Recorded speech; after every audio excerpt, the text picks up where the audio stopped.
Acts chapter 28, verses 25 to 26 say, Paul said this to the Jews who were disagreeing with him.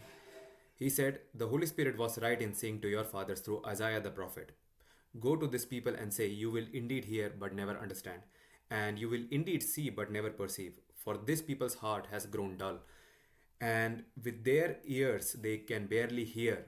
and their eyes they have closed, lest they should see with their eyes and hear with their ears and understand their heart and turn, and I would heal them. So the thing is that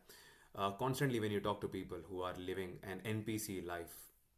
so what happens is that when you start telling them the truth, they usually just it's a mind blowing experience to them. So what happens is, so when you tell them, give them a different perspective of a relationship, they would be basically motivated for a while, and they would say that it's actually awesome that you shared this with them, but then again they are never to be seen again because that is just too much truth for them. And that's exactly why Jesus was crucified, because people couldn't handle the truth.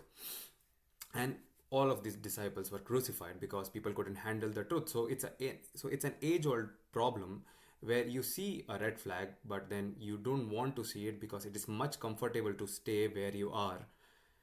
with how things are, even though you might not think that how drastically it is going to affect you mentally, physically, and spiritually on a long enough time period. And people who live in marriages where they see the other person's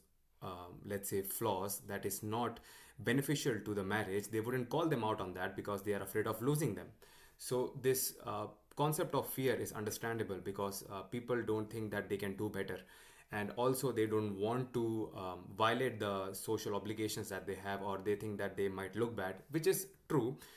But then you have to enter into a relationship with a mindset and having an acceptable criteria based on which you will be electing your partner or have relationship with people. May it can be brotherhood or can be marriage or can be familial relationships, any kind of relationship that you have. And if you just call people out on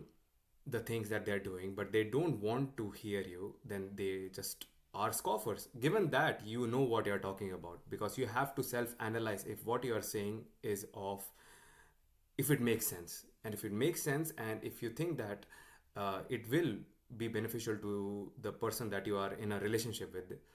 then might as well go ahead, have the tough talk and get over with it.